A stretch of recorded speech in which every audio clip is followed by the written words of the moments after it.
अगवा, सबसे पहले सबको नमस्कार, राम राम, वाहिगुरु जी का खालसा, वाहिगुरु जी की फतेह। मैं अपनी बात शुरू करने से पहले एक बात करना चाहूँगा। आज का ये सम्मेलन बहुत ही गंभीर मुद्दों पे चर्चा के लिए हो रहा है। इसमें सारे देश से किसानों के नुमाइंदे शामिल हुए हैं। कोई तमिलनाडु से है, कोई अरुणाचल से है, कोई मध्य प्रदेश से है, कोई किसी राज्य से है, कोई किसी राज्य से है। और ये सभी अगवा जिन्होंने अपनी जिंदगी लगा दी किसानों के लिए, किसी के पास 20 साल का तजुर्बा है, किसी के पास 30 साल का तजुर्बा है, सभी लोग माननीय हैं। लेकिन मुझे अब आज यहाँ जो 100 के करीब नौजवान खड़े हैं, उन्होंने बहुत आहत किया है और उनके शोर की वजह से आप सभी लोगों की बात नहीं सुन पाए। ये एक तरह से मैंने गिला किया है टिकैत साहब को कि जो अगवा यहाँ आए एक तरह से उनकी बेइज्जती करने के बराबर है। क्या इनको कंट्रोल किया जा सकता है क्या? हम लोग देखो भाइयों, जिस काम के लिए आया पहले वो सुनो आप। ये लगाई और उनको ये लोग हो करके डिस्टर्ब करते रहे। क्या यही रैली का हिस्सा है? बाकी सारी रैली हिस्सा नहीं है? भाइयों, ये नहीं करना चाहिए। कोई तमिलनाडु से चल के आया है, वो आपका हिस्सा है, आपको उसका सम्मान करना चाहिए। अलग बात है कि लैंग्वेज प्रॉब्लम है, आप ठीक से उनको समझ नहीं पाए, लेकिन हूटिंग करना भी कोई अच्छी बात नहीं है। हम एक क्लास है, अलग क्लास है बाकी लोगों से। अरे ये कौन है भाई? क्या बदतमीजी है ये? ए भाई, मतलब तुम ही लोग हो गए क्या जो यहाँ 15-20 लाख आदमी आ रहे हैं, तुम बदतमीजी करोगे? और नीचे बैठ, बैठो नीचे। के बीच में पूरा बैठाओ। मतलब क्या बदतमीजी है भाई ये? मतलब कौन लोग हैं ये?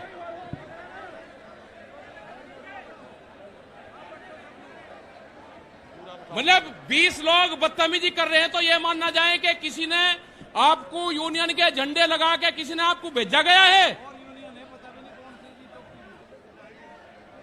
ये कैमरे बंद करो इनसे पीछे। अरे ये क्या कर रहे हैं ये? इन्हें देखो,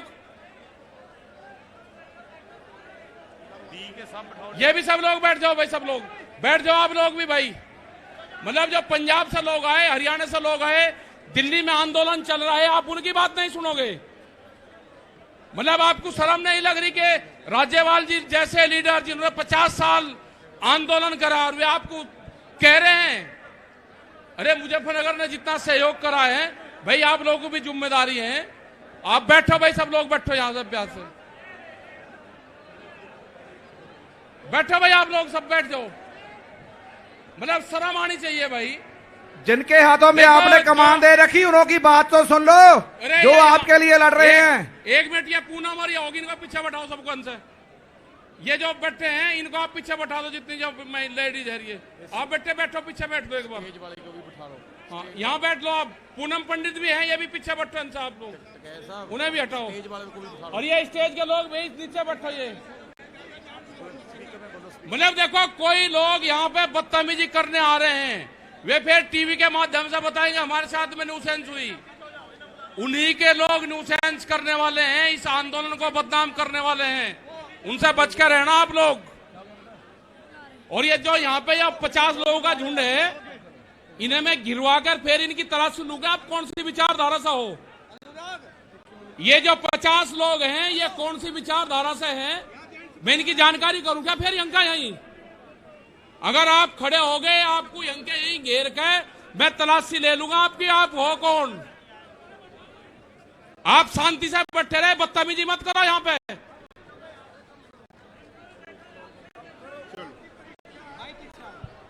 बहुत धन्यवाद टिकैत साहब, ऐसा नहीं कि हम आप सभी से नाराज हैं। आप हमारा हिस्सा है, हमारे भाई हैं, हमारी बहनें हैं। मैं कल आ रहा था पंजाब से, जिस तरह से रास्ते में आपने लंगर लगाए, जिस तरह से आप हमें इज्जत दे रहे थे, उसके लिए मेरे पास शब्द नहीं आपका धन्यवाद करने के लिए। मुजफ्फरनगर के लोगों ने इतना प्यार दिया, पंजाब के, हरियाणा के लोग जब आ रहे थे इतना प्यार दिया, इतना सत्कार दिया, उसके लिए मेरे पास शब्द नहीं धन्यवाद देने के लिए। लेकिन ये छोटी सी घटना हुई, मैंने उस पे गिला किया। बात आप सब की है। आप सब यहां क्यों बैठे हैं ये समझना होगा।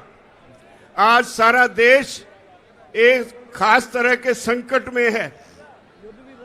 जो आदमी सख्त मेहनत करता है वो भूखा मर रहा है।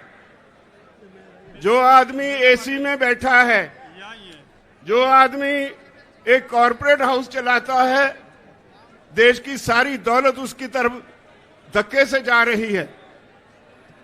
हम सरकार चुनते हैं।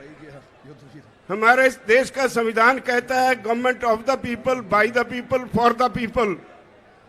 ये बदकिस्मती से हमसे एक गलती हो गई।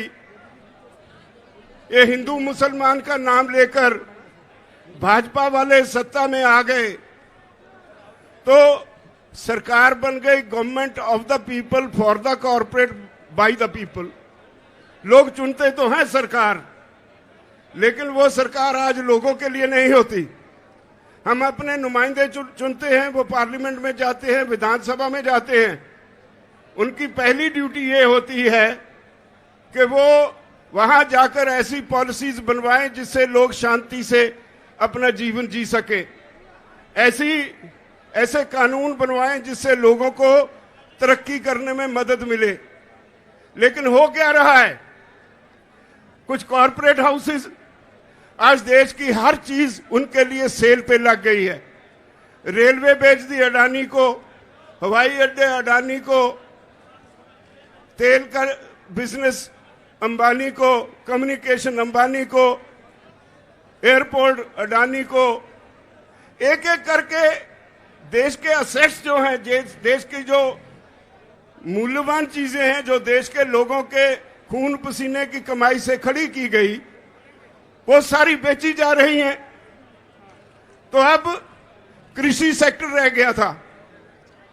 मोदी सरकार ने इस पे भी कॉरपोरेट हाउसेस के सामने परोस के रख दिया। सारी दुनिया का फेल हुआ मॉडल हमारे देश के किसानों पे लादने की कोशिश की जा रही है। 3 कानून बनाए, हमने 11 बार बहस की। भाइयों, मैं आपको बधाई देता हूं, इखलाक आपका बहुत बड़ा है। इखलाकी तौर पे आप ये जो केस है जीत चुके हैं, लेकिन सरकार बद इखलाक है। जितने कानून बनाए उन पे एक एक क्लॉज बाय क्लॉज हमने बहस की और उनके पास कोई जवाब नहीं।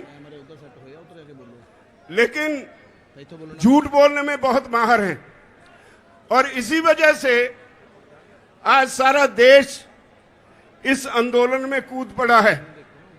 ये नहीं कि आज पंजाब, हरियाणा, उत्तर प्रदेश, राजस्थान या उत्तराखंड ही इसमें योगदान दे रहा है। ये तमिलनाडु वाले भाई ऐसे ही नहीं आए, ये मध्य प्रदेश के भाई और ये दूसरे राज्यों से जो हमारे साथी आए हैं वो यूं ही नहीं आए। उनके प्रांत में भी यह आंदोलन पूरा जोर पकड़ चुका है। और एक बात कहूं, जितना ये आंदोलन जोर पकड़ रहा है उतनी मोदी की, उसकी भाजपा की जड़ें उखड़ रही है।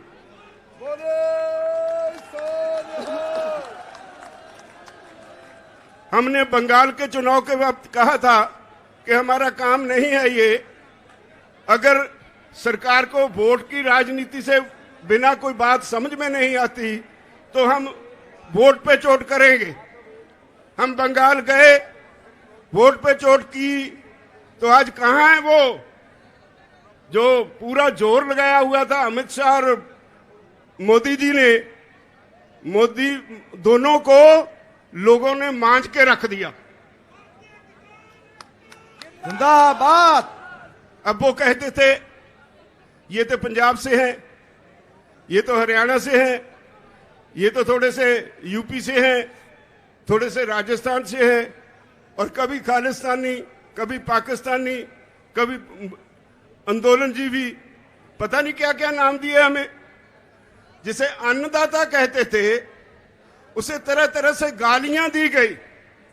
वो गालियां सारे देश के किसान ने सुनी और उनके दिल पे उकरी गई, और यही वजह है आज इतनी संख्या में लोग यहां आए हैं।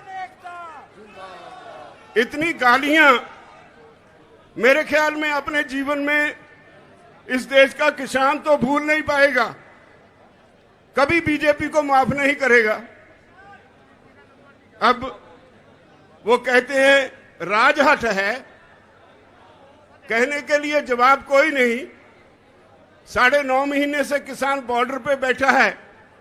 पंजाब का किसान तो 2 महीने पहले रेलवे की पटरियों पे भी बैठा रहा। ये तो 1 साल से ऊपर हो गया पंजाब से शुरू हुए आंदोलन को। आज सारे देश का किसान सड़कों पे है, और अब भी उन्हें समझ नहीं पड़ रही। आज का आपका ये इकट्ठ, ये एक वार्निंग सिग्नल है मोदी सरकार को कि राहे रास पर आ जाओ वरना मिटा दिए जाओगे। हम 27 तारीख को फिर एक हमने प्रोग्राम दिया है। अभी मेरे साथी कह रहे थे 27 तारीख को भारत बंद की कॉल दी है। इससे पहले भी हमने कई कॉल्स दी। संयुक्त मोर्चा यहां से कॉल देता है और सारे देश में वो सफल हो जाती है। अब 27 सितंबर है। मेरी निवेदन है इस देश के किसानों के अलावा व्यापारी वर्ग को, मुलाजिम वर्ग को, वो गलतफहमी में है। ये आंदोलन सिर्फ किसानों का नहीं है, ये सारे देश के लोगों का आंदोलन है। देश की होंद का होंद बचाने का आंदोलन है, लोगों का अस्तित्व बचाने का आंदोलन है, भविष्य बचाने का आंदोलन है। बचोगे आप भी नहीं अगर इस किसान आंदोलन में साथ नहीं दोगे। बड़े बड़े कॉरपोरेट हाउसेस, बहुत बड़े बड़े 10-10, 20-20 एकड़ में मॉल्स खोलने के लिए तैयार हैं यहाँ पे। अब कॉरपोरेट हाउसेस के मन में एक पानी आ गया मुंह में। वो कहते हैं हर काम में घाटा हो सकता है, हर बिजनेस में घाटा हो सकता है, लेकिन कृषि में कभी घाटा नहीं होगा। इसलिए उन्होंने समझा कि हर आदमी खाना खाए बगैर तो जी नहीं सकता, तो जो कृषि में पैदा होता है उसको कब्जे में ले लो। आज दुनिया के विकसित देशों में, हाँ भाई फिर लगा लेना नारा, दुनिया के विकसित देशों में कॉरपोरेट हाउसेस में दौड़ लगी है जमीन खरीदने की। लाखों हेक्टेयर जमीन एक एक कॉरपोरेट हाउस खरीद रहा है। अगर वो सफल हो गए तो याद रखो हर गरीब की रोटी अमीर कॉरपोरेट हाउस के गोदाम में कैद हो जाएगी। ये देश दोबारा फिर गुलाम हो जाएगा। इसको बचाने की जरूरत है, इसको बचाने की जरूरत महसूस करके ये सारे देश का आंदोलन बन गया है। तो मेरी सबसे निवेदन है, जो भाई दूसरे काम भी करते हैं बारी उनकी भी आने वाली है। जब सरकार हमें ये कहती है कि भाई आपकी ये कानून वापस लेने में हमें कोई आपत्ति नहीं, लेकिन हमने बहुत से सुधार किए हैं, बहुत से लेबर लॉज बनाए हैं। अगर आपके ये कानून वापस ले लिए तो कल को लेबर वाले आके बैठ जाएंगे। तो हमने कहा कि अगर इतने पाप किए हैं तो गंगा नहा लो एक ही बार, सारे वापस ले लो। और उनके पास कोई जवाब नहीं। इसका मतलब है वो मानते हैं कानून उन्होंने गलत बनाए, संवैधानिक तौर पे गलत बनाए, देश के लोगों के खिलाफ बनाए, देश के किसान के खिलाफ बनाए। और अब जब किसान को समझ आ गई, वो इनके सर पे आके बैठ गया, तो इनको कोई रास्ता नहीं मिल रहा। वो कहते हैं हमें कोई रास्ता बताओ जिससे हमारी इज्जत बच जाए, आपका काम बन जाए। हम उनकी इज्जत बनाने के लिए तो आए नहीं, हम तो अपना हक लेने के लिए आए हैं। ये कोई छोटी बात थोड़े है कि 9-10 महीने लगातार किसान धरती पे सोए। सर्दी निकल गई, गर्मी निकल गई, बरसात निकल गई, और हमने कह दिया है इस सरकार को कि जब तक आप चाहोगे 2024 तक भी हम यहीं बैठे रहेंगे, तब तक वापस नहीं जाएंगे जब तक कानून वापस नहीं होंगे।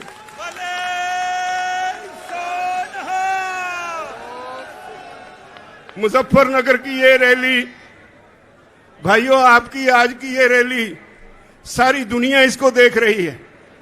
पिछले हफ्ते अमेरिका में वहां के गोरे किसानों ने आपके हक में एक बहुत जबरदस्त मुजाहरा किया, और उन्होंने जो मैसेज सोशल मीडिया पे दिया, वो कहते हैं भारत के किसानों हम आपके साथ हैं, भारत के किसानों डरना मत।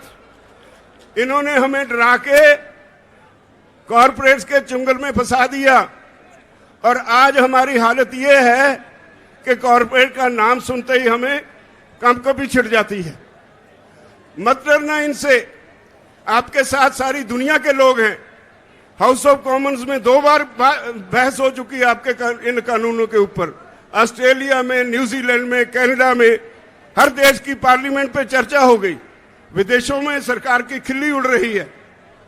तो आपके आज के इस रैली ने एक चेतावनी दी है, मैं समझता हूं, मोदी सरकार को और भाजपाइयों को। या तो वो राह रास्त पे आ जाएं, वरना अब इस आंदोलन को आप रोक नहीं पाओगे। ये घर घर चला गया। पंजाब और हरियाणा में तो स्थिति आज ये है कि कोई भी पॉलिटिकल पार्टी जाती है पंजाब में किसी गांव में, लोग उनके लीडरों को घेर लेते हैं, नहीं घुसने देते। हरियाणा में भाजपा की बोलती बंद कर दी किसानों ने। उसके चीफ मिनिस्टर को भी वो नीचे नहीं उतारने देते हेलीकॉप्टर। इन्होंने करनाल में इतनी बुरी तरह से निहत्थे किसानों को पीटा, जिसमें एक भाई हमारा शहीद भी हो गया। और हमने 6 तारीख तक वार्निंग दे रखी है हरियाणा की सरकार को कि या तो उस ऑफिसर के खिलाफ जिसने सर फोड़ने की हदायत की पुलिस को, या तो उसके खिलाफ 302 का मुकदमा दर्ज करो, नहीं तो फिर 6 तारीख को आपकी सेक्रेटरीट को घेर लेंगे। 6 तारीख को हरियाणा का किसान बड़ी संख्या में करनाल में इकट्ठा हो रहा है। हमारा वो भाई जो हमारे लिए बहुत कीमती साथी था, जो बहुत देर से आंदोलन में काम कर रहा था, वो आम गरीब किसान के परिवार से था। उसके पीछे उसकी जिम्मेदारियां रह गई। वो हम सब लोगों की जिम्मेदारी है कि हम उसकी, हमारे दिवंगत साथी की आत्मा की शांति के लिए प्रार्थना करें। और ये 6 मुझसे गलती से कहा गया, 7 तारीख को करनाल में इकट्ठ रखा गया है। अगर सरकार उस ऑफिसर के खिलाफ 302 का मुकदमा दर्ज नहीं करेगी तो हरियाणा के किसान इकट्ठे होके वहां सिविल सेक्रेटरीट को घेराव कर लेंगे, नहीं छोड़ेंगे उसको। और वो कंस्टिट्यूएंसी मुख्यमंत्री खट्टर की कंस्टिट्यूएंसी है। यूं ही नहीं उसने पुलिस को ऐसी हदायतें दी। हर सीएम अपने हलके में अपनी चॉइस के ऑफिसर रिक्रूट करता है।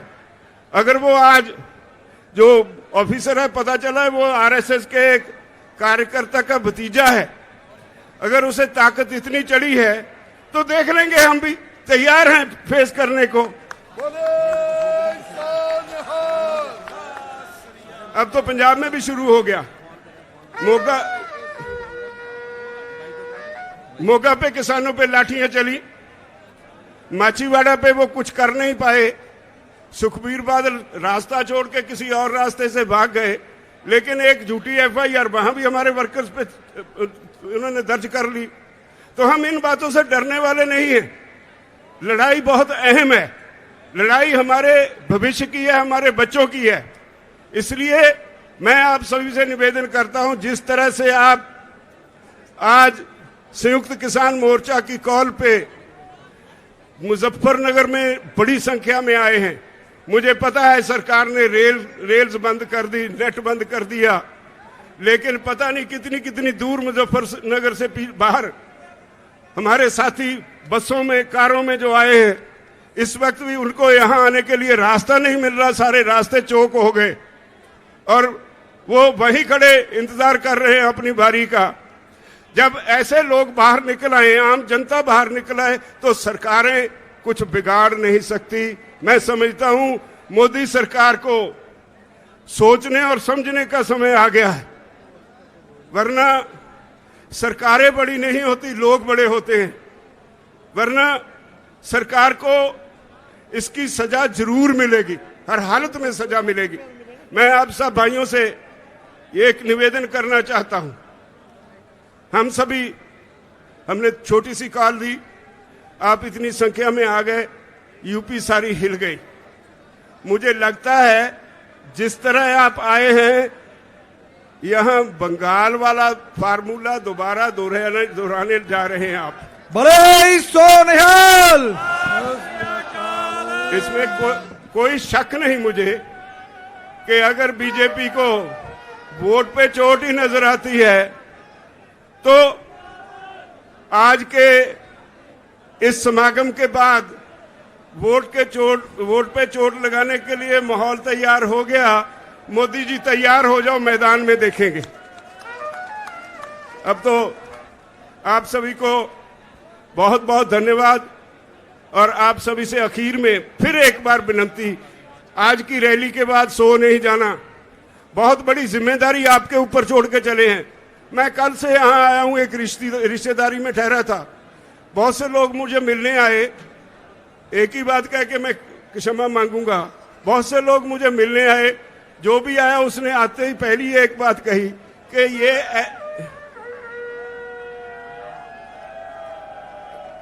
हर एक ने एक ही बात कही कि ये ग्राउंड ऐसी ग्राउंड है, जब मुजफ्फरनगर में इस ग्राउंड में रैली होती है और ये ग्राउंड भर जाए, इसका मतलब होता है यहां की सरकार गई। बोले सोनिहाल। सत श्री अकाल। ये इस मैदान का इतिहास है। अगर यही इतिहास है तो भगवान करे जल्दी ये हमें सफलता मिले और उसको छुट्टी मिले। वो जो आजकल परेशान हैं तो उनको छुट्टी मिले इस काम से, वो अपने घर में मंदिरों में पूजा पाठ करें। और मुझे उम्मीद है कि आप सफल होंगे, हम जीतेंगे, हर हालत में जीतेंगे। मोर्चा जीता हुआ है, कोई हरा सकता नहीं। बहुत बहुत धन्यवाद। बोले सोनिहाल। सत श्री अकाल। देखिए मैदान आपसे चौधरी वाहिगुरु जी का खालसा, वाहिगुरु जी की फतेह। बहुत बहुत धन्यवाद। जो वीआईपी लंगर है आप उसमें भोजन ले ले। मैं मेधा पाटकर जी से निवेदन करूंगा 1 मिनट के लिए। अब देखिए बहुत समय हो चुका है, 1-1 मिनट में अपनी बात समाप्त करें। मेधा पाटकर जी, और इनके बाद जो है डॉक्टर दर्शन पाल सिंह जी तैयार रहे हैं। डॉक्टर दर्शन पाल जी भाई मंच से बैठ जाओ सब लोग। गुरसेवक सिंह, जीतू सिंह, सितारगंज उत्तराखंड से जो लोग पहुंचे हैं उनका बहुत बहुत धन्यवाद। जीतू जितेंद्र सिंह उर्फ जीतू युवा अध्यक्ष है हमारे उत्तराखंड के। मेधा पाटकर जी पहले ही बुलाया ही नहीं। साथियों, आज इस मुजफ्फरनगर की धरती पे और उत्तर प्रदेश जैसे देश की राजनीति में सबसे ज्यादा प्रभाव डालने वाले राज्य में ये जन सैलाब एक बहुत बड़ा संदेश दे रहा है। ये केवल ऐतिहासिक नहीं है, ये भविष्य की पुकार है और हम आपको सलाम करते हैं। किसान मजदूर एकता जिंदाबाद।